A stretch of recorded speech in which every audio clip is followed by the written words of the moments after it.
ઘણા ટાઈમથી આપણી ગુજરાતી ઇન્ડસ્ટ્રીમાં ઘણું બધું કામ કરી ચૂકેલા એવા પ્રશાંત બારોટ સરનું હું ખૂબ સ્વાગત કરું છું. Thank you Mihir, thank you so much. તમારી એક આઇકોનિક મૂવી જે હતી, જે નર્મદા પરિક્રમાને લઈને એક મૂવી રેવા, એ અનુભવ કેવો હતો?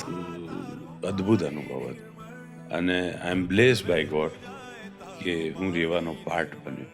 તમારો કોઈક એવો લોએસ્ટ ફેસ જે તમે ફેસ કરી? ના, ટુ બી ઓનેસ્ટ એવું કંઈ નથી. હું તો વિલિંગલી મારી પોતાની ઈચ્છાથી ટેક્સટાઇલ ઇન્ડસ્ટ્રીઝની હેન્ડસમ સેલરીવાળી જોબ છોડીને અહીં આવ્યો હતો. એ વાતનું દુઃખ રહ્યું મને હંમેશા કે હું એક્ટિંગ કરતો, મારા પિતાશ્રી મને ના જોઈ શક્યા. કોઈક વાર આમ એવું થયું કે સિલેક્શનમાં તમે લેટ થઈ ગયા, કે એ પાત્ર તમે સિલેક્ટ ના કર્યું ને તમને રિગ્રેટ રહી ગયું કે આ પાત્ર કદાચ મેં કર્યું હોત તો સારું થાય? પણ આ રેવાની જ વાત તમે કરી, ત્યારે એક બહુ સરસ કેરેક્ટર મને ઓફર થયું, પણ બેમાંથી કોઈ એક ચોઈસ કરવાનું હતું તો મેં રેવા ઉપર પસંદગી ડાળી હતી. એ ફિલ્મ હતી. હેલો દોસ્તો, હું છું આપનો હોસ્ટ અને દોસ્ત મિહિર અધ્યારુ, અને એક નવા પોડકાસ્ટ એપિસોડ સાથે ફરીથી હાજર છું તમારા સાથે. તો આજે આપણા જે ગેસ્ટ છે એ ખૂબ જ સ્પેશિયલ રહેવાના છે, કારણ કે તમે એમને ઘણા મૂવીઝમાં જોયા છે, તમે એમને ઘણી વેબ સિરીઝમાં જોયા છે. ઘણા ટાઈમથી આપણી ગુજરાતી ઇન્ડસ્ટ્રીમાં ઘણું બધું કામ કરી ચૂકેલા એવા પ્રશાંત બારોટ સરનું હું ખૂબ સ્વાગત કરું છું. Sir, welcome to our show. Thank you Mihir, thank you so much. અને દર્શકોને પણ ખૂબ ખૂબ થેન્ક યુ. સર, સૌથી પહેલાં આપણે વાત કરીએ એ પહેલાં, પ્રશાંત બારોટ સરને આમ તો જનતા ઓળખે છે એઝ અ એક્ટર, પણ એક્ટર સિવાય પ્રશાંત બારોટ કોણ છે? એક્ટર કાઢી નાખો તો કંઈ નથી. એક એવો માણસ જે જીવનમાં જેટલું શક્ય બને એટલું કંઈક સારું કરવાનો, સારા માણસ બનવાનો પ્રયત્નશીલ છે. ઓકે સર, તમને ક્યારે એવું લાગ્યું કે મારે એક્ટિંગ ફિલ્ડમાં જવું જોઈએ, ગુજરાતી ઇન્ડસ્ટ્રીમાં એક્ટિંગ કરવી જોઈએ? To be honest, Gujarati film ઇન્ડસ્ટ્રીમાં એવું તો કોઈ પ્રિસાઇઝ નહોતું. એક્ટિંગ કરવી જોઈએ એવું તો હું સમજણો થયો ત્યારથી, કારણ કે મેં મારું પહેલું પરફોર્મન્સ 4 વર્ષની ઉંમરે, ઓકે, અમારા સમયમાં બાલ મંદિર હતું, હા હા, અત્યારે જેમ કેજી કે નર્સરી છે એ પ્રકારે. તો 4 વર્ષની ઉંમરે એક નૃત્ય નાટિકા હતી, દાઢીવાળો બાવો આવ્યો રે. એમાં કોરસમાં જે બાળકો હોય, એક મેઇન કલાકાર, એક મેઇન કેરેક્ટર એ દાઢીવાળો બાવો, અને બાકી બધા બાળકો એ એક સીધા સાદા સ્ટેપ સાથે ગાય અને નૃત્ય કરે. તો એ કોરસમાં હું હતો. તો અભિનયનીમાં રુચિ તો નાનપણથી જ હતી મને. ઓકે. તો સર, ફર્સ્ટ ટાઈમ તમે થિયેટર આમ તો કર્યું છે, તો થિયેટરમાં ફર્સ્ટ ટાઈમ તમે કયું એવું નાટક ભજવ્યું હતું તે ટાઈમે? થિયેટરમાં આમ તો સ્કૂલમાં ને એમાં કેટલાક કોમ્પિટિશનમાં ને એમાં મોનો એક્ટિંગ અને ફેન્સી ડ્રેસ કોમ્પિટિશન, એટલે કે હું ગુજરાતી માધ્યમમાં નાના એક ટાઉનમાં ભણેલો છું, વિસનગર, ઉત્તર ગુજરાતના. ઓકે. તો એની પરિભાષામાં એક પાત્ર અભિનય અને વેશભૂષા. તો એમાં કેટલાક પાત્રો મેં ભજવ્યા, ઇનામ પણ મળ્યા. કેટલાક તો નહીં, આમ તો ભણ્યો ત્યાં સુધી ભજવ્યા, દર વર્ષે ભજવ્યા, દર વર્ષે ઇનામો મળ્યા. અને નાટક મને બહુ જ શોખ હતો, અને મને કંઈ ખબર નહોતી તો મેં જ જાતે લખ્યું, મેં જ ડિરેક્ટ કર્યું ને મેં જ બનાવ્યું અને સ્પર્ધામાં મૂકેલું. ઓકે. અસત્યમેવ પરાજય તે, હા હા, પરંતુ બિલકુલ રકાસ થયેલો. ઓકે સ્પર્ધામાં ક્યાંય સ્થાન ના મેળવ્યું એ નાટકે, ઓકે, પરંતુ એ પ્રોસેસ હા, મને કંઈક શીખવી ગઈ. એ અપરિપક્વતાની વયે મારા મનમાં જે સૂજ્યું એવું નાટક બનાવ્યું, પણ એનાથી એક ગંભીરતા પણ આવી. ઓકે. કારણ કે એ નાટકની ભજવણી દરમિયાન બીજા નાટકોના પરિચયમાં આવ્યો, એટલે ત્યાં સુધી બહુ એવું વિશેષ ખબર નહીં કે શું. અને એ પછી દામુ સાંગાણીનું એક પ્લે કરેલું, ઓકે, હું ઘેર નહીં આવું. ઓકે. ગુજરાતી રંગમંચ પર એમની ઘણી સ્ક્રિપ્ટો વખણાઈ છે, સફળતાપૂર્વક એમની કૃતિઓ મંચન પામી છે. એ દામુ સાંગાણી એમનો એક પ્લે હતો, હું ઘેર નહીં આવું. ઓકે. એ દૃષ્ટિએ જોઈએ તો એ મારો પહેલો play. Okay, as a actor તમે એક પહેલો પ્લે કર્યો, એઝ એન એક્ટર. રાઈટ. તમે કીધું એ પ્રમાણે તમે પહેલાં પોતે જ લખી નાખ્યું હતું એક નાટક, તમે પોતે જ ડાયરેક્શન કર્યું. તો અત્યારે કોઈ એના પછી તમે કોઈ નાટક એવા લખ્યા કે? હા, એના પછી લખ્યું મેં મારું નાટક, મારા હોમ પ્રોડક્શન છે ચંદ્રકલા નામનું, ઓકે, જેની અંતર્ગત અમે નાટ્ય નિર્માણ કરીએ છીએ. ઓકે. અને એમાં એક મેં પ્લે લખ્યું છે બાપુજી મારા બાજીગર, હા હા. અને એ ખૂબ સફળતાપૂર્વક ચાલી રહ્યું છે અને એના અસંખ્ય શોઝ થયા છે. ઓકે. તો થિયેટરથી સર તમે શરૂઆત કરી, એના પછી સર તમને ફર્સ્ટ મૂવી મળ્યું ત્યારે તમને કેવી ફિલિંગ્સ હતી ને કયું મૂવી હતું એ જે તમે પહેલું ભજવ્યું હતું? થિયેટર કર્યું મેં, અને મારી પહેલી ફિલ્મ હતી પ્રતિજ્ઞા. પ્રતિજ્ઞા. ચંદર બહેલ હવે Okay. આપણી વચ્ચે નથી, હમ. પણ એમને એનું દિગ્દર્શન કરેલું. હમ. અને એમના પિતાશ્રી હંસરાજ બહલ પણ હિન્દી ફિલ્મ ઉદ્યોગના જાણીતા મ્યુઝિક ડિરેક્ટર હતા. ઓકે. ચંદરજી ટેલિવિઝન શ્રેણી ઘણી ડિરેક્ટ કરતા હતા ત્યારે ગુજરાતમાં, હમ. અને એ ફિલ્મના નિર્માણ નિયામક જે પ્રોડક્શન એક્ઝિક્યુટિવ હતા એ મારા મિત્ર અતુલ પટેલ, ઓકે. જે આજે એક દિગ્દર્શક તરીકે ઘણી બધી ફિલ્મો એમણે કરી છે ને કરી રહ્યા છે. ઓકે. એ મારા મિત્ર હતા, અને એમણે એક ઇન્સ્પેક્ટરના રોલ માટે મને કહ્યું. બહુ રસપ્રદ હતું. ફોન આવ્યો, એ વખત તો ફોન નહોતા, હા. વાયા મેસેજ આવ્યો ઓકે. કે આવો એક રોલ છે, હા. અને ઇન્સ્પેક્ટરનો રોલ છે, પણ અચ્છા. એના માટે શૂટિંગ વટવામાં છે. હું યુનિવર્સિટીમાં રોડ ઉપર હતો, હમ. જ્યાં અમે થિયેટર કરતા હતા, વિઝ્યુઅલ આર્ટ સેન્ટરમાં. હમ. અને એમની સૂચના મળી, મારો મિત્ર છે, અંગત મિત્ર છે, હમ. કે વાસણામાં એક ઇન્સ્પેક્ટર છે, એમનું બોડી તમારા જેવું છે, ત્યાંથી કોસ્ટ્યુમ લઈ આવો તમે એમના કપડાં, ઓકે. અને પછી તમે વટવામાં એક કોઈ વર્કશોપ હતી, હા. ત્યાં આગ લાગે છે એવું એક દ્રશ્ય હતું, હા. અને ત્યાં પોલીસ આવે છે. હા. તો એવું એક નાનકડું કેરેક્ટર હતું, પણ એ રસપ્રદ હતું. ઓકે. એ સમય મારા માટે બહુ મૂલ્યવાન હતું. Okay. આજે પણ મૂલ્યવાન છે, યસ. પણ બહુ રોમાંચક અનુભવ હતો એ. ઓકે. ગુજરાતી મૂવીમાં જ્યારે તમે કામ કરવાનું સ્ટાર્ટ કર્યું ત્યારે તમને કંઈક એવું હતું કે મારે આ જ રોલ કરવો છે, કે ફોર એક્ઝામ્પલ એવું સમજી લો કે મેઇન લીડ રોલ કહેવાય, કે અમારે વિલનના રોલમાં જવું છે, એવું કંઈક તમે કંઈક વિચાર્યું હતું? ના ના ના ના, એવું કંઈ નહોતું. એક એક્ટર તરીકે મને એમ હતું કે એવા કેરેક્ટર પ્લે કરવા મળે તો સારું, હા. કે જે પોટેન્શિયલ હોય, જેમાં હું કંઈક છાપ છોડી શકું. ઓકે. એટલે એવું કોઈ પ્રિસાઇઝ હીરો બનવું કે વિલન બનવું કે એક્ટર બનવું એવું કંઈ નહોતું. અને આઈ એમ બ્લેસ્ડ બાય ગોડ કે મેં બધા જ પ્રકારના કેરેક્ટર્સ પ્લે કર્યા છે ફિલ્મોમાં, હીરો સિવાય, ઓબ્વિયસલી હીરો હા. સિવાય, કે દાખલા તરીકે કોમેડી કરી છે મેં, હમ. નેગેટિવ રોલ કર્યા છે, યસ. ટેલિવિઝનમાં પણ કર્યા છે. ટેલિવિઝનમાં તો એઝ હીરો તો શું કહી શકાય, પણ એપિસોડનું મુખ્ય કેરેક્ટર. કેરેક્ટર. યસ. દાખલા તરીકે હું તો હોતી સિરિયલ, હા. અમારા એ સમયે હું તો હોતીનો ઘર સંસાર ઘણી લોકપ્રિય સિરિયલ હતી. હમ. તો એમાં જે કેન્દ્રમાં હોય કેરેક્ટર્સ, હા. એવા ઘણા એપિસોડ્સ કર્યા. નાટકોમાં પણ એ પ્રકારે હીરો કહી શકાય એવા રોલ કર્યા. પરંતુ મનમાં એવું ક્યારેય એવું વિચાર નહોતો કે હીરો જ કરવું. ઇન્ટરેસ્ટિંગ કેરેક્ટર હોય એ પ્લે કરવું. તો વિલનના રોલ પણ કર્યા, કોમેડી પણ કરી, ઇમોશનલ પણ કર્યા, અને લગભગ દરેક જોનરમાં કોઈ ને કોઈ એવોર્ડ કે પ્રાઇઝ પણ મળ્યા છે. Yes sir. હું બીજું એક વસ્તુ એવું જાણવા માંગીશ કે તમે થિયેટર અને મૂવી એમ બંને કરેલા છે, તો તમારા મતે તમને થિયેટર વધારે કમ્ફર્ટેબલ કે મૂવીઝ? બંને માધ્યમનું મૂલ્ય છે, બંને માધ્યમની મહત્તા છે. કમ્ફર્ટેબલ તો શું હોય, આમાં કેવું હોય કે જે સ્કિલ તમે હસ્તગત કરો, જે વિદ્યા તમે હસ્તગત કરો, એ વ્યવહારિક દ્રષ્ટિએ કહીએ, બોલચાલની ભાષામાં તે કમ્ફર્ટેબલ થઈ જાય, કારણ કે તમને આવડે છે. કિશોર કુમારને ગાવું એ બહુ શ્રમદાયક નથી, રાઈટ, એની પાછળ એમની સાધના ખરી છે. યસ.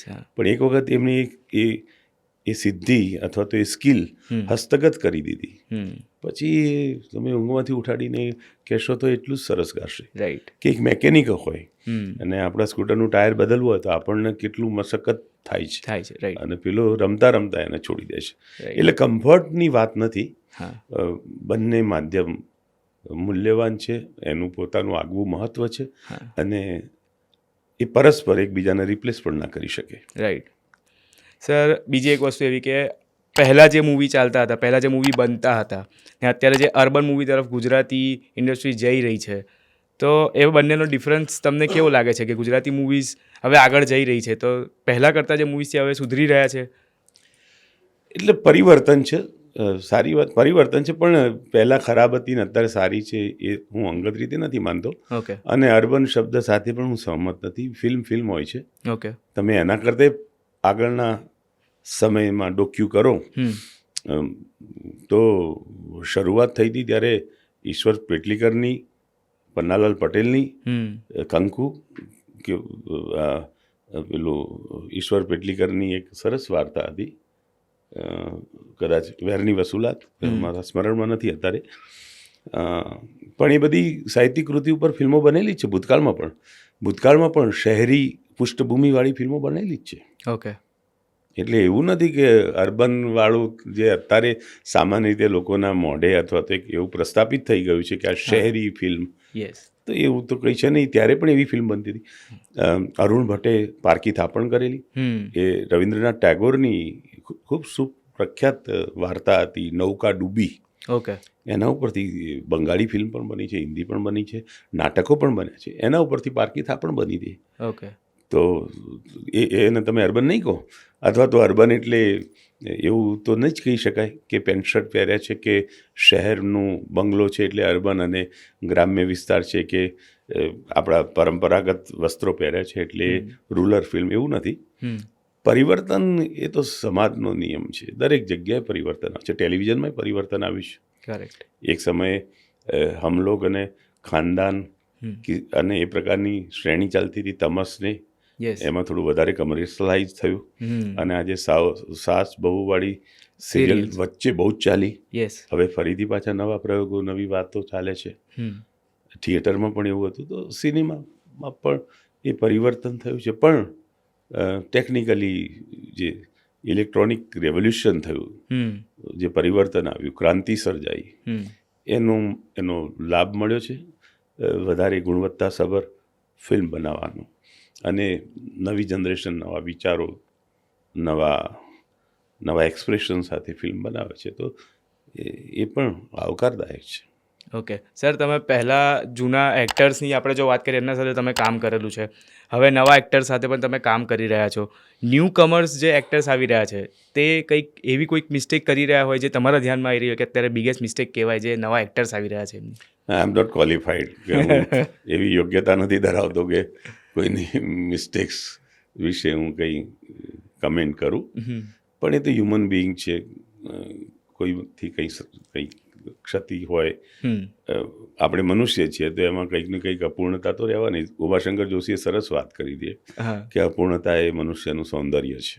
ઓકે, એટલે એવું એ નથી કે પહેલાં હતા એ બધા સર્વગુણ સંપન્ન હતા. કરેક્ટ. અને એવું એ નથી કે અત્યારે છે એમનામાં ટેલેન્ટ નથી અથવા તો હ્યુમન ક્વોલિટી નથી. એ બહુ વ્યક્તિગત છે, ઇન્ડિવિજ્યુઅલ છે, man to man, person to person એ બદલાય છે.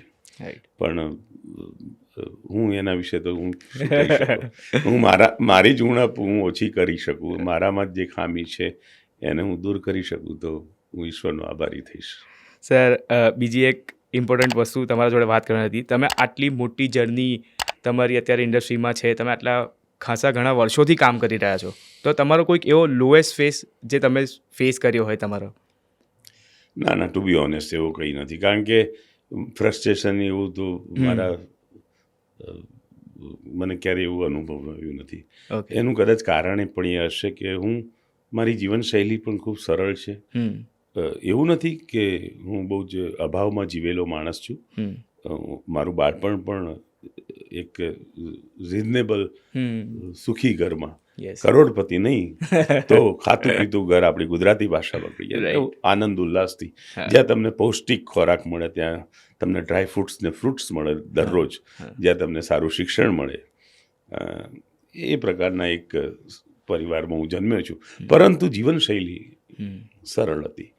અને અમારી જનરેશનમાં તો હું મારા બાળપણના યાદ કરું તો ચડ્ડીને થીગડું મારવું એ બહુ કંઈ ખરાબ વાત નહોતી. ઓકે.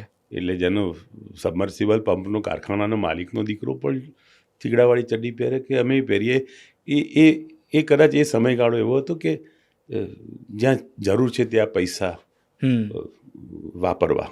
રાઈટ. એટલે હવે એવું થઈ ગયું છે કે શૂઝ કયા છે એના ઉપરથી મૂલ્યાંકન થાય છે. રાઈટ. કે ઘડિયાળ કઈ પહેરી છે કે મોબાઈલ કયો રાખે છે એના ઉપરથી માણસનું મૂલ્યાંકન થાય છે. ત્યારે એવું નહોતું. તો એવો ફ્રસ્ટ્રેશનનો સમય આવ્યો નથી. હા, આર્થિક સંકળામણ કોઈ દિવસ અનુભવી હોય, કોઈ દિવસે કામને લઈને એવું થયું હોય કે શું. પણ આઈ એમ બ્લેસ્ડ બાય ગોડ કે હું જ્યારે જે કામ કર્યું એનું સ્તર ધીમે ધીમે બદલાતું ગયું, પરંતુ કામ તો રહ્યું મારી પાસે. અને કામ હોય તો માણસને ફ્રસ્ટ્રેશન નથી આવતું. દાખલા તરીકે પહેલાં હું થિયેટર કરતો હતો તો આઈ વોઝ હેપી. એક સાથે 8-10 નાટકો કરતો હતો. પછી એક સમય આવ્યો કે ટેલિવિઝન સુધી પહોંચ્યો હું, તો ટેલિવિઝનમાં એક સાથે 4-5-7 સિરિયલો ચાલતી હોય, વીકલી ચાલતી હતી એ જમાનામાં. તો દૂરદર્શનની ચાલતી હોય, ઈટીવીની ચાલતી હોય, એની ચાલતી હોય. એક સમય આવ્યો કે નાટકો ફિલ્મો સુધી પહોંચ્યો. તો કામ તો રહ્યું જ, એનું વળતર દિન પ્રતિદિન વધતું ગયું. એનો આનંદ છે મને કે એનું આર્થિક વળતર વધતું ગયું. અને જે પહેલાં તમે cut to cut, hand to mouth પોઝિશનમાં જીવતા એના બદલે થોડા વધારે કમ્ફર્ટેબલ લાઈફ સુધી પહોંચ્યા. તો એ પરિવર્તન છે. પણ ફ્રસ્ટ્રેશન કે એવો સમય આવ્યો કે હવે શું કરીશું એવું નથી થયું. અને રાધર હું તો વિલિંગલી મારી પોતાની ઈચ્છાથી ટેક્સટાઇલ ઇન્ડસ્ટ્રીઝની હેન્ડસમ સેલરીવાળી જોબ છોડીને અહીં આવ્યો હતો. તો ઇટ વોઝ ક્લિયર કે હું ત્યાં મને મળતું હતું એના કરતાં હું 10th પાર્ટ એટલે એનો 10મો ભાગ હું કમાઈશ. પણ હું ક્લિયર હતો કે હા એટલું ચાલશે મારા માટે. અને એ માટે મેં ફેમિલીને પણ કન્વિન્સ કર્યા હતા, અથવા તો એમની રજા લઈને આ નિર્ણય લીધો હતો. એવું નહીં કે મારી નોકરી છે ને મારે એક્ટર બનવું છે. તો મેં પત્નીને પણ પૂછ્યું, કોન્ફિડન્સમાં લીધા એમને કે આવું થઈ શકે. અત્યારે જે જીવન જીવીએ છીએ એના કરતાં ઇન્કમ ઓછી થઈ જશે. પણ આઈ એમ બ્લેસ્ડ બાય ગોડ કે એમનો સપોર્ટ મળ્યો. અને એથી વિશેષ મારા મોટા ભાઈ પંકજભાઈ બારોટ જે બિલ્ડર છે, ગવર્મેન્ટ કોન્ટ્રાક્ટર છે, હવે તો સોશિયલી વધારે કામ કરે છે. બિઝનેસ તો એમનો દીકરો સંભાળે છે મોટે ભાગે. પણ એમનું મને પીઠબળ મળ્યું. એ ઇઝ ઓનલી 2 years એલ્ડર દેન મી.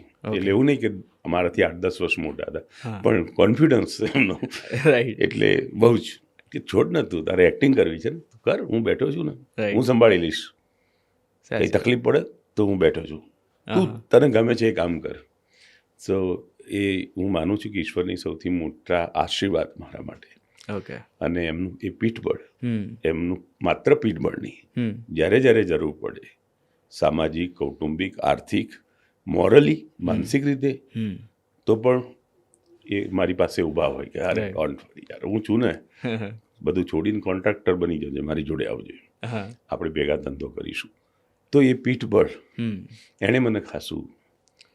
અને અને એની સાથે સાથે મારા ભાભી, કારણ કે સોશિયલી જુઓ તો ઘરની સ્ત્રીની મંજૂરી વગર આવું ના થઈ શકે. તો ટૂંકમાં આઈ એમ બ્લેસ્ડ બાય ગોડ કે પરિવારનો સપોર્ટ, ભાઈ ભાભી, માના આશીર્વાદ. એક દુઃખ વાત, એ વાતનું દુઃખ રહ્યું મને હંમેશા કે હું એક્ટિંગ કરતો, મારા પિતાશ્રી મને ના જોઈ શક્યા. એ પહેલાં એમનું નિધન થઈ ગયું. હું પ્રયત્નશીલ હતો, મારા મનમાં હતું હું થિયેટર કરું, એક્ટિંગ કરું, ક્યાં જવું, પણ એવું ના થઈ શક્યું. પણ આ બધાના સપોર્ટના કારણે હું આ જર્ની કરી શક્યો.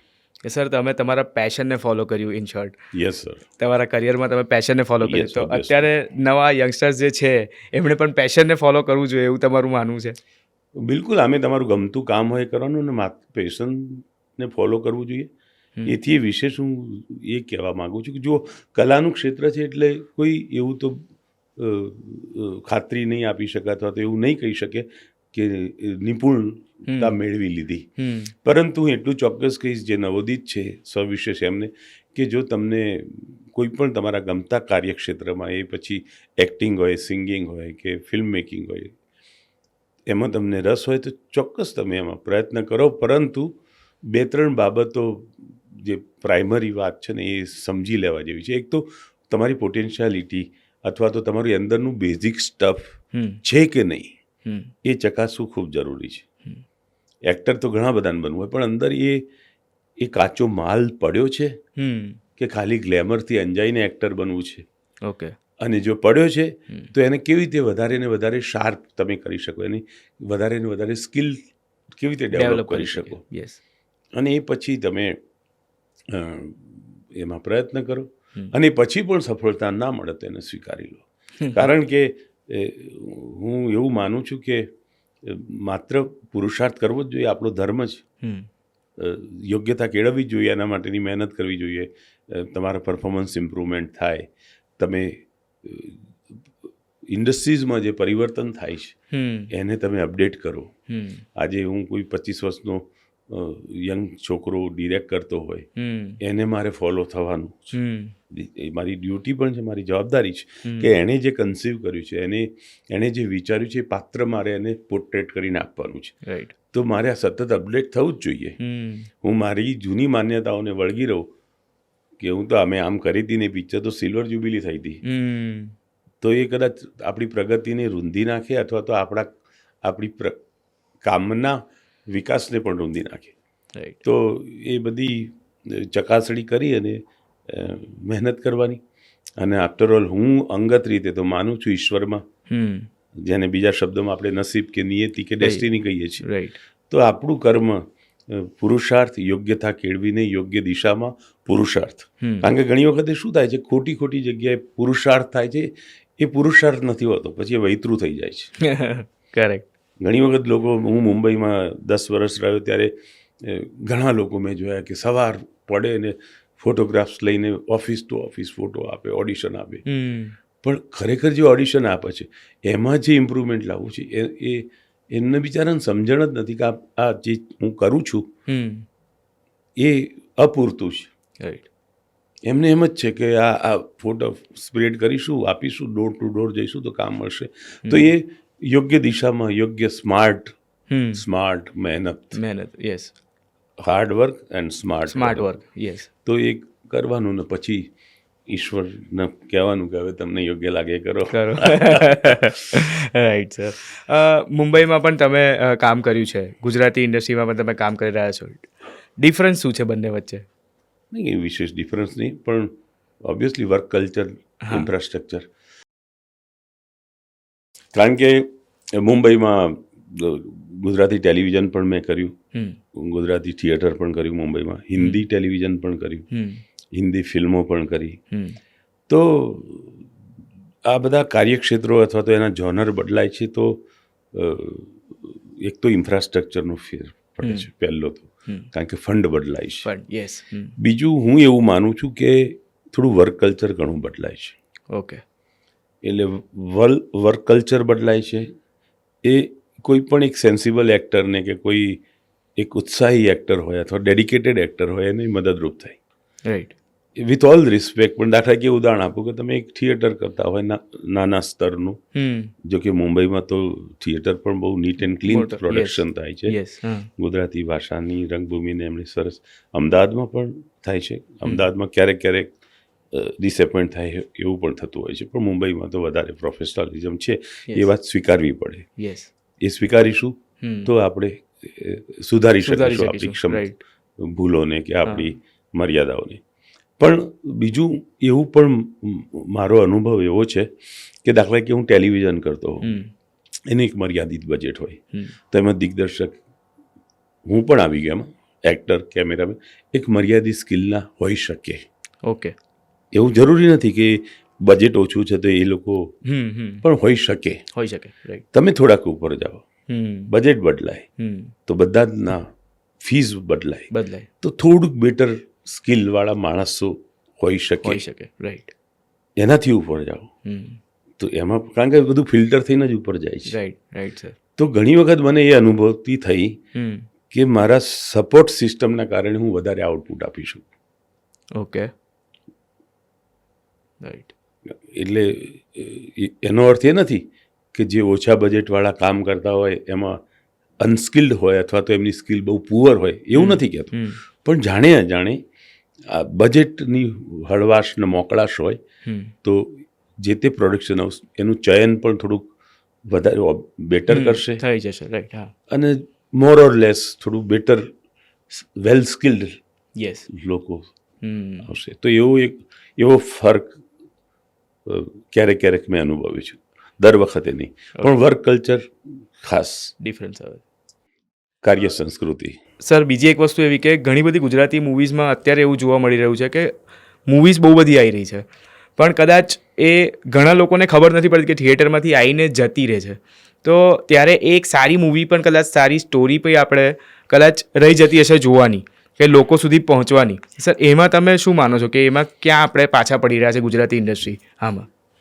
ના, એટલે તમારી વાત સાચી છે. એવી ઘણી ફિલ્મો છે કે જે સારી હોય, અને કારણ કે હું માનું છું કે ગુજરાતી ફિલ્મો ઘણી બને છે.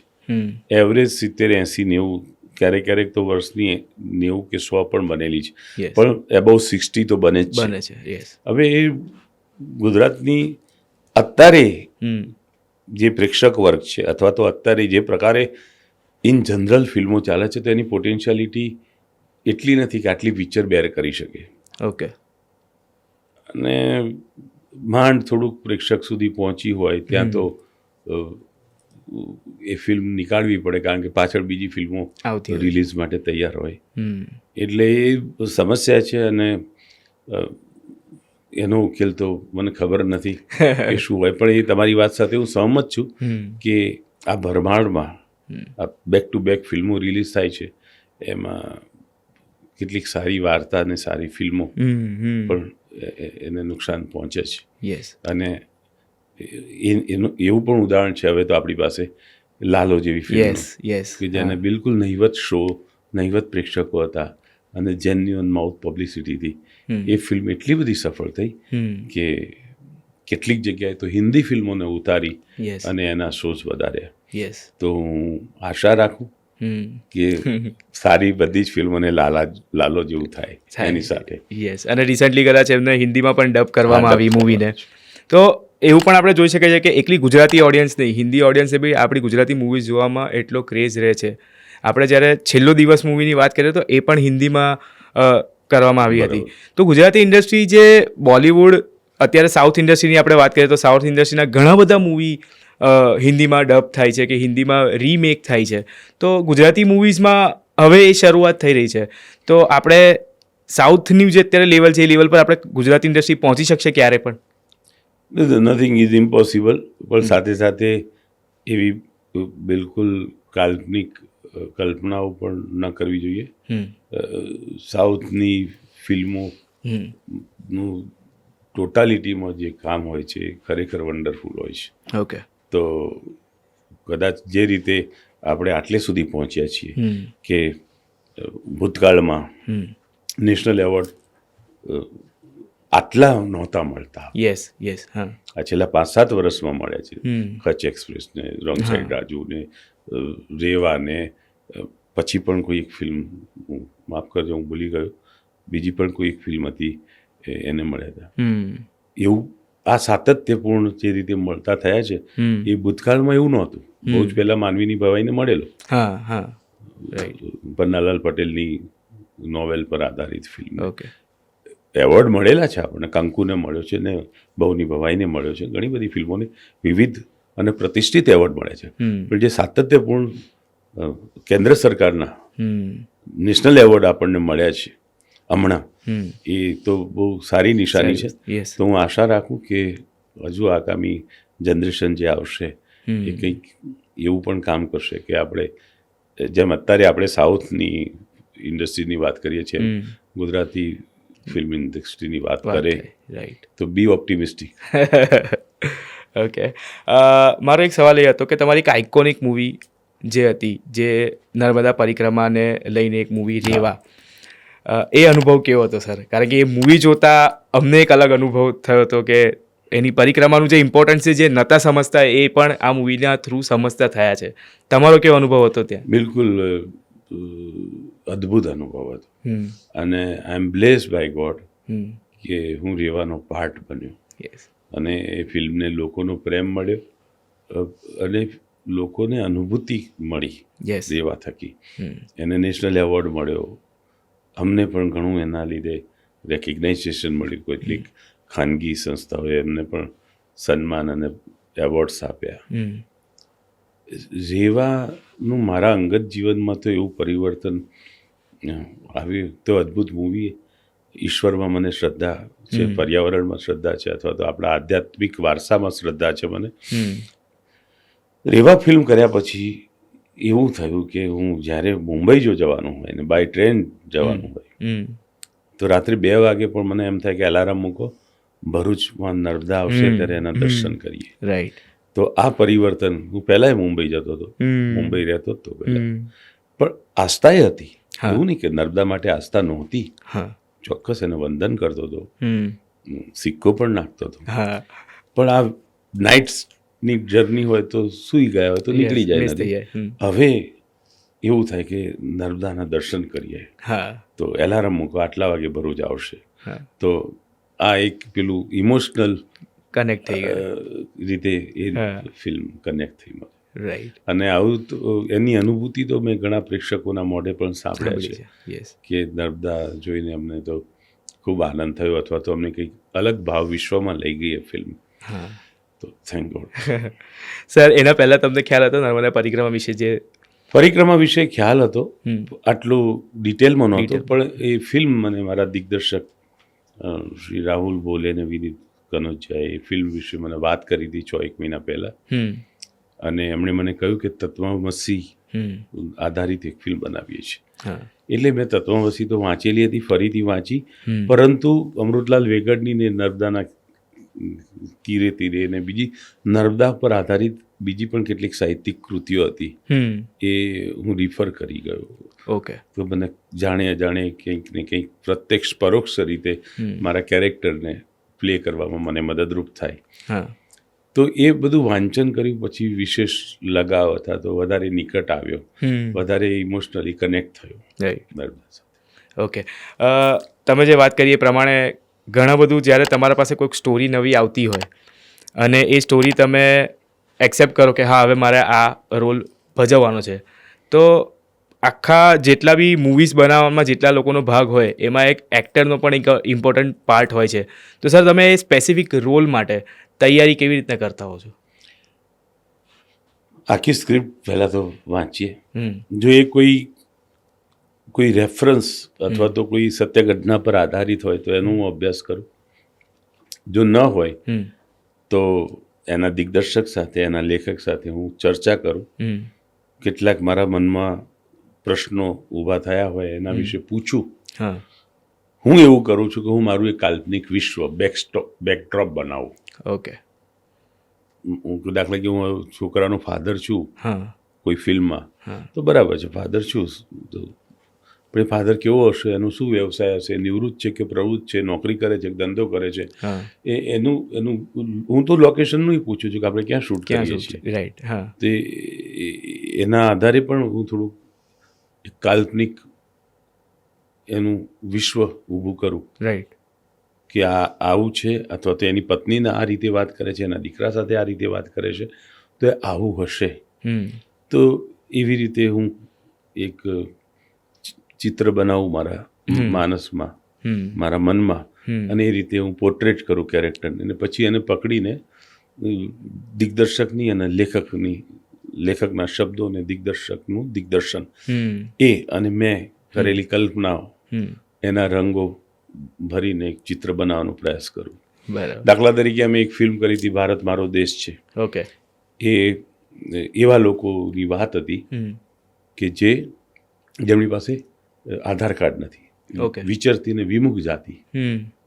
તો આપણા મિત્તલબેન પટેલ જે આ સમુદાય માટે ખૂબ સેવાનું સારું કામ કરી રહ્યા છે, એમનું સરનામા વિનાના માનવી, એ પુસ્તક મારા ધ્યાનમાં હતું, વાંચી નહોતો શક્યો, પણ એ પુસ્તક મેં રિફર કરી લીધું આખું.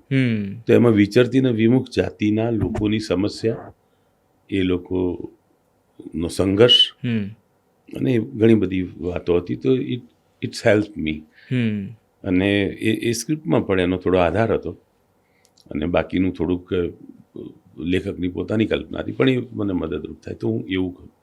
રાઈટ. તો સર, તમે કીધું એ પ્રમાણે તમે બુક્સ પણ ઘણી વાંચો છો, તમને બુક્સ વાંચવાનું પણ બહુ ગમે છે. એટલે it's help me as an actor. મને વાંચનનો ઘણો શોખ છે. ઓકે. અને હું તો એવું માનું છું અંગત રીતે કે કોઈ પણ એક્ટરે, દિગ્દર્શકે, લેખકે આ ફિલ્ડ સાથે સંકળાવા માગતા હોય અથવા સંકળાયેલા હોય એ લોકો વાંચન હશે તો એ બહુ વાંચન તો આમ પણ ક્યાંય પણ મદદરૂપ થાય. તમે વેપાર કરો તો પણ મદદરૂપ થાય, પણ સવિશેષ કલા ક્ષેત્રમાં અથવા તો જ્યાં સર્જન કરવાનું છે ત્યાં વાંચન એટલા માટે કે તમને શબ્દનો ભેદ તમે પકડી શકશો. બીજું તમારી પાસે શબ્દ વૈભવ વધશે. સરજ ચૂકે કોઈ લેખક કોઈ અયોગ્ય શબ્દ પ્રયોગ કર્યો હોય કોઈ કારણસર, ફ્લોમાં લખાઈ ગયું હોય અથવા તો બિચારા પાસે મર્યાદા હોય, એવા સંજોગોમાં તમે એ શબ્દ રિપ્લેસ કરી શકશો. અને શબ્દમાં બહુ તાકાત છે. શબ્દ એ શાસ્ત્ર પણ છે અને શસ્ત્ર પણ છે. જેટલા પણ મોટા મોટા ઓરેટર્સ છે, વક્તાઓ છે, તમે જોજો એ એટલા પ્રિસાઇઝ શબ્દો તમને ગમે છે. કેમ? જે પણ મોદી સાહેબ હોય, મોરારી બાપુ હોય, સુરેશ દલાલ હોય, ઉપેન્દ્ર ત્રિવેદી હોય, પુરુષોત્તમભાઈ આપણા રૂપાલા સાહેબ હોય કે કોઈ પણ આપણા બીજા સાહિત્યકારો હોય, ગુણવંત શાહ હોય, એ લોકો, જયભાઈ છે આપણા, એ લોકો કેમ આપણને ગમે છે અથવા તો કેમ આટલા લોકો ધ્યાનથી સાંભળે છે? કારણ કે એ યોગ્ય શબ્દનો ઉપયોગ કરે છે. રાઈટ. હવે જ્યાં દાખલા કે સમજદારીની જરૂર છે ત્યાં સમજદારી શબ્દ વપરાય, ક્યાંક કોઠાસૂઝ શબ્દ વધુ એપ્રોપ્રિએટ હોય, ક્યાંક ઠાવકાઈ શબ્દ વધુ એપ્રોપ્રિએટ હોય. હવે આ બધા ઘણા નાના નાના ભેદ છે. ગુસ્સો, આક્રોશ અલગ અલગ વસ્તુ છે. રાઈટ. ગુસ્સો, આક્રોશ અલગ વસ્તુ છે. હવે એ જો તમે વાંચન નહીં હોય તો તમે એને ડિફરન્શિએટ નહીં કરી શકો. ડિફરન્શિએટ નહીં કરી શકો તો એક્ટર હશો તો તમે એક્સપ્રેસ નહીં કરી શકો, ડિરેક્ટર હશો તો તમે એને એક્ઝિક્યુટ નહીં કરી શકો, રાઇટર હશો તો તમે તમારી વાત પહોંચાડી નહીં શકો. કરેક્ટ. તો અને આમ પણ પુસ્તકને તો એવું કહ્યું છે કે વિશ્વ દર્શન માટેની બારી. રાઈટ. Book is window. વિશ્વ દર્શન માટે, ફોર વર્લ્ડ વ્યૂ. એટલે મને તો ખૂબ રુચિ છે અને સાતત્યપૂર્ણ હું વાંચું છું. તમારું ફેવરેટ બુક કઈ, સર? આમ તો એક નામ દેવું થોડું ડિફિકલ્ટ છે. ઘણી બધી પુસ્તકો મને ગમે છે, પણ એમાંય મહાત્મા ગાંધીની બાયોગ્રાફી એટલે મેં 5-6 વખત વાંચી છે. મને ખૂબ ગમે છે પુસ્તક. એ સિવાય તત્વમસી મને ગમે છે, વળામણા ગમે છે. અને હું અલગ અલગ વાંચું છું. હું બાયોપિક ઘણી બધી વાંચું છું અને કેટલાક આધ્યાત્મિક પુસ્તકો પણ વાંચું છું. તો જુદા જુદા વિષયોનું છે મારી પાસે લિસ્ટ છે. બાકી છે. Okay sir. નેક્સ્ટ હું તમને એવું પૂછવા માંગુ છું કે આટલું બિઝી શેડ્યુલ તમારું, તો તમે બુક કાઢવાનો ટાઈમ કેવી રીતે મેનેજ કરી શકો છો બુક વાંચવાનો? હું ઊંઘતા પહેલાં દરરોજ ઓછામાં ઓછું 20 થી 25 મિનિટ પુસ્તક વાંચું છું. એવરેજ 30 થી 40 થી 50 પાના મારા નિયમિત વાંચવાના. આ મારો ક્રમ છે. જેમ સવારે બ્રશ કરીએ છીએ ને આપણે, એવો ક્રમ છે. ડેઇલી 30 થી 50 પાના એવરેજ મારા સ્કેડ્યુલ પાછળ આગળ પાછળ થાય, પણ એટલા વાંચવાના. ઓકે. તમે આટલું બધું ઇન્ડસ્ટ્રીમાં કામ કર્યું છે સર, તમારા કોઈ એવા એક્ટર કે કો એક્ટર કે જે તમારા માટે આઈડલ હોય? ના, ટુ બી ઓનેસ્ટ એવું તો કોઈ નથી. પણ પેલું આપણું વેદનું એક સૂત્ર છે કે શુભ તત્વનો સ્વીકાર. દરેક દિશામાંથી શુભ મને પ્રાપ્ત થાવ, તો જેનામાં જે સારું હોય એ હું પામવાનું, એનામાં મારામાં ઇમ્પ્લિમેન્ટ કરવાનો હું પ્રયત્ન કરું છું. 100% હું સફળ ના પણ થઈ શકતો હોઉં, કારણ કે હું પણ મનુષ્ય છું, મારી પણ મર્યાદા છે. પરંતુ મને એમ થાય કે આમનું આ સરસ છે, આમનું પંચ્યુઆલિટી સરસ છે, આમનું ઓડિયન્સ સાથેનું કનેક્શન સરસ છે. તો જુદા જુદા મને એમ અપીલ થાય કે આ વસ્તુ સ્વીકારીએ. તો એવી રીતે. પણ એવું કોઈ ઇન્ડિવિજ્યુઅલ એક મોડલ નથી કે જેનામાંથી હું બહુ પ્રભાવિત થયો. ઓકે સર, તમને ઘણી બધી સ્ક્રિપ્ટ, ઘણી બધી મૂવીઝ અત્યારે આવતી હશે, તો કોઈક વાર આમ એવું થયું કે સિલેક્શનમાં તમે લેટ થઈ ગયા, કે એ પાત્ર તમે સિલેક્ટ ના કર્યું ને તમને રિગ્રેટ રહી ગયું કે આ પાત્ર કદાચ મેં કર્યું હોત તો સારું થાત? ના, એવું રિગ્રેટ તો એવું નહીં, પણ છતાંય પણ આ રેવાની જ વાત તમે કરી, ત્યારે એક બહુ સરસ કેરેક્ટર મને ઓફર થયું હતું. પણ અને લેટ પણ નહોતો પડે, પણ બેમાંથી કોઈ એક ચોઈસ કરવાનું હતું, તો મેં રેવા ઉપર પસંદગી ડાળી હતી. એ ફિલ્મ હતી કરસનદાસ. યસ. અને એમાં જે કેરેક્ટર હતું હિરોઈનના ફાધરનું આઈ થિંક, યસ, હા. એ મને હું થેન્કફુલ છું અમારા દિગ્દર્શક કેડી સરનો, કૃષ્ણદેવ યાજ્ઞિક અને વૈશાલભાઈ પણ એમાં સંકળાયેલા હતા, અને એમણે મને બોલાવ્યો તો પણ ખરા. હા. અને મેં એમને વિનંતી પણ કરી કે આ બહુ સરસ કેરેક્ટર છે ને હું તમને હમ્બલ રિક્વેસ્ટ કરું છું કે તમે થોડીક લેટ કરો, પણ એમની પણ એક રિલીઝ વગેરેની મર્યાદા હતી. યસ. અને રહેવાની ઓલરેડી વાત થઈ ચૂકી હતી. ઓકે. એનું સ્કેડ્યુલ નહોતું આવ્યું પણ ઇટ વોઝ કમિટેડ. તો મને એમ થયું કે આ ફિલ્મ 1-2 મહિના પછી ફ્લોર ઉપર ગઈ હોત ને હું કરી શક્યો હોત તો સારું હતું, પણ it's a part of profession and life. Okay. તો ચૂકી ગયા એના કરતાં જે મળ્યું એનો આનંદ માણવાનો. સર, તમે આટલા બધા મૂવી કર્યા, એમાં તમારું ફેવરેટ કેરેક્ટર કયું? ટુ બી ઓનેસ્ટ એવું કોઈ પ્રિસાઇઝ ફેવરિટ કેરેક્ટર નથી. રેવા મૂવી મારા હૃદયની વધારે નજીક છે. કદાચ એ મારી પર્સનાલિટી, આધ્યાત્મિક, પર્યાવરણ, આપણી ભારતીય સંસ્કૃતિ, નર્મદા નદી કે કોઈ પણ નદીની મહત્તા, આ બધું જે વણાયેલું છે ઇનબિલ્ટ મારા, એના કારણે રેવા હૃદયની વધારે નજીક છે એવું કહેવાય. કેરેક્ટરમાં એવું નથી કે આ કેરેક્ટર એટલે એને, એવું નથી. બરાબર. આઈ respect and I love my all character which I could play. Okay. હમણાં જે નવા લોકો આવી રહ્યા છે એક્ટિંગ કરવા માટે, તો યંગ લોકો જે આવી રહ્યા છે, તો એ લોકોને તમે શું કહેવા માંગશો તમારા તરફ?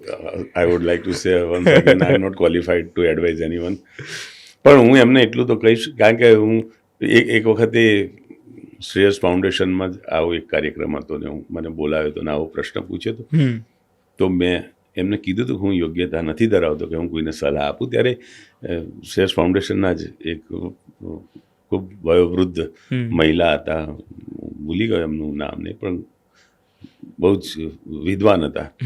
એમણે ઊભા થઈને મને કહ્યું કે તમે આવી રીતે છટકી ના જાઓ, તમારી નૈતિક ફરજ છે કે તમારે કંઈક તો કહેવું જોઈએ.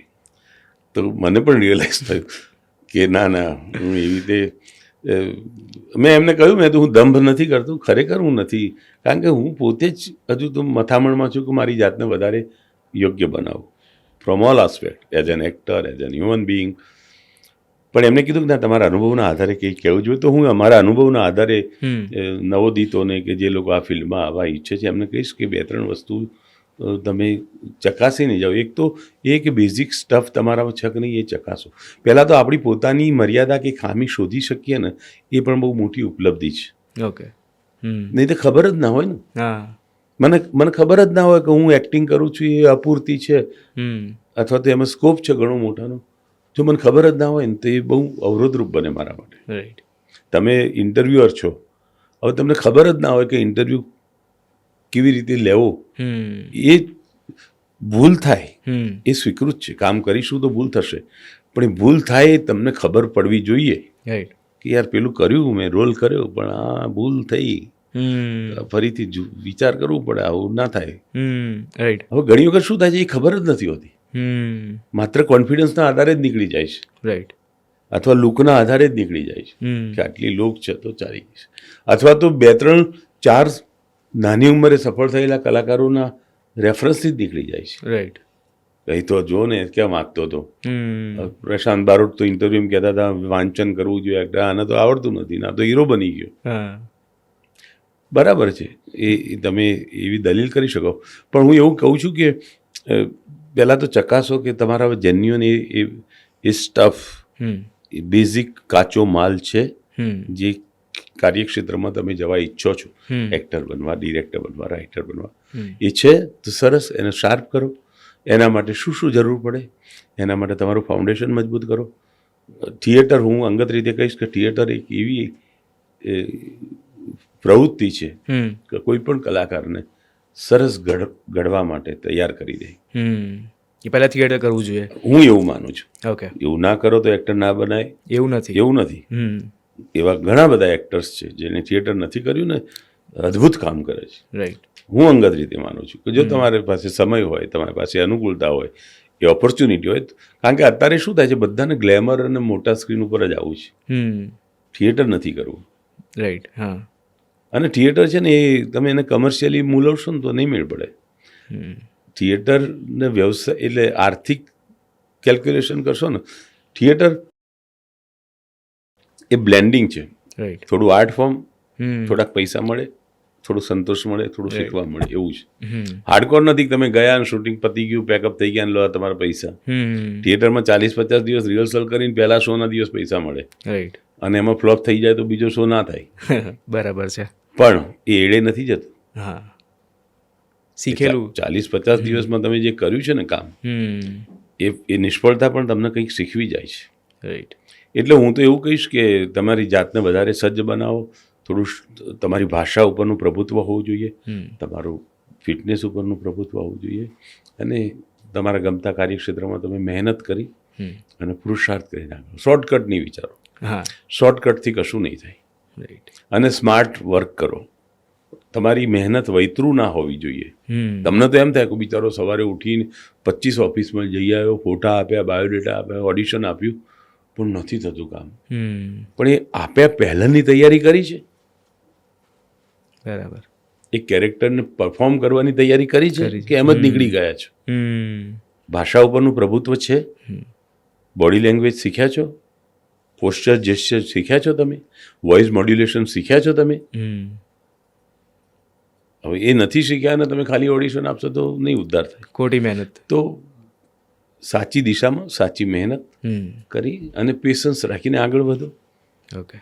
અને કંઈકનું કંઈક તો ફળ મળશે. આપણે આમે પરીક્ષામાં 100% સિલેબસ બધા તૈયાર કરતા હોય છે તો 100% નથી આવતું. ક્યારેક 60% આવે, ક્યારેક 50% આવે, ક્યારેક 70% આવે. તો એમ પણ એક તૈયારી રાખવી કે આપણા પ્રયત્નનું આટલું ફળ મળશે. રાઈટ. સર, લાસ્ટમાં એક રેપિડ ફાયર રહું તમારા સાથે. તો તમારી વાત કરીએ તો તમને થિયેટર ગમે કે મૂવી? આમ તો થિયેટર. ઓકે. પરંતુ મૂવી પણ એટલું જ મહત્ત્વનું એ છે, અને મારા માટે હું સિનેમાને પણ લવ કરું છું, પ્રેમ કરું છું, રિસ્પેક્ટ કરું છું. પણ as far as an actor individual મને એમ થાય થિયેટર લાઈવ તરત રિસ્પોન્સ મળે. હા, એ વધારે ગમે. ઓકે. સિરિયસ રોલ કે કોમેડી રોલ? એ રોલ શું છે એના ઉપર બહુ આધાર રાખે છે. એની ડેપ્થ શું છે. ઓકે. એનું જોનર એવું નહીં કે સિરિયસ હોય તો જ ગમે ને કોમેડી. સિરિયસ હોય પણ બહુ ઉપર છલ્લું હોય, કોમેડી હોય પણ ઉપર છલ્લું હોય તો નહીં. કંઈક થોડું ડેપ્થવાળું કેરેક્ટર શું છે એનું, એના ઉપર આધાર રાખે છે. ઓકે. તમારો ફેવરેટ ગુજરાતી એક્ટર? મને એક અરવિંદ પંડ્યા હતા આપણા. ઓકે. આપણી વચ્ચે નથી. એ મને બહુ જ ગમતા હતા અરવિંદ પંડ્યા. મને મનમાં એવું થતું કે અદ્ભુત એક્ટર છે. ઓકે.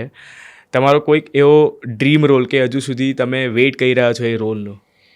ટુ બી ઓનેસ્ટ, એવો ડ્રીમ રોલ નથી, પણ જેટલા રોલ કરી ચૂક્યો છે એ સિવાયના બધા ડ્રીમ રોલ જ છે. ઓકે. કારણ કે આ દુનિયામાં જેટલા માણસો છે એટલા કેરેક્ટર્સ છે. ઓકે. અને એ રીતે જોવા જઈએ તો કરોડો રોલ છે જોઈએ. તમને ગુજરાતી ઇન્ડસ્ટ્રીમાં ગુજરાતીમાં કામ કરવાનું ગમે કે મુંબઈમાં? નહીં, આમાં અગેન આ પેલું કેરેક્ટર જેવું છે. શું પ્રોજેક્ટ છે ને એમાં મારે શું કરવાનું મને તક મળે છે એના ઉપર આધાર. કે ભૌગોલિક સીમાડાઓ કંઈ મને નડતા નથી કે અમદાવાદમાં હોય તો મજા આવે ને મુંબઈ હોય તો મજા ના આવે. ના, મને શું ઓફર થાય છે અને મારી પાસેથી કોણ કામ લેવાનું છે, શું યુનિટ છે, આ બધા બાબતો. તો એ પછી કોઈ અમદાવાદથી દૂર ગામડામાં જાય તોય મને વાંધો નથી. ઓકે. તો એ એટલે એ ક્રાઇટેરિયા માપદંડ એ નથી. ઓકે. ઓકે. સો સર, તમને પહેલાં તો હું થેન્ક યુ કહેવા માંગીશ કે તમારા આટલા બિઝી શેડ્યુલમાંથી તમે થોડો ટાઈમ અમારા માટે કાઢ્યો કે અમે એક પોડકાસ્ટ તમારા જોડે રેકોર્ડ કરી શકીએ. So thank you so much sir, અમારા સાથે ખાસ આ વાતચીત કરવા માટે. તમારો પણ આભાર, અને ઇટ્સ માય પ્લેઝર કે તમારા માધ્યમ દ્વારા હું મારા પ્રેક્ષકો સાથે પણ સંવાદ સાધી શક્યો, અને હું તમને પણ ખૂબ શુભકામનાઓ પાઠવું છું. Thank you sir. કે તમે પણ વધારે મૂલ્યનિષ્ઠ, વધારે ઊંડાણ ભર્યા અને સમાજ ઉપયોગી પ્રશ્નો લઈ અને પોડકાસ્ટ કરો, અને તમને પણ ખૂબ સફળતા મળે એવી મારી પ્રાર્થના. Thank you so much sir. Thank you. તો દોસ્તો, આ તો આજનો આ ખાસ એપિસોડ આઈ એમ શ્યોર તમને ગમ્યો હશે. બીજા આવા એપિસોડ જોવા માટે હમણાં જ આપણા યુટ્યુબ ચેનલને સબસ્ક્રાઈબ કરો અને આપણા ઇન્સ્ટાગ્રામ પેજને મિહિર્સ માઇકને ફોલો કરવાનું ભૂલશો નહીં. મળીશું નેક્સ્ટ સારા સબ્જેક્ટ સાથે. ત્યાં સુધી મને રજા આપશો. નમસ્કાર.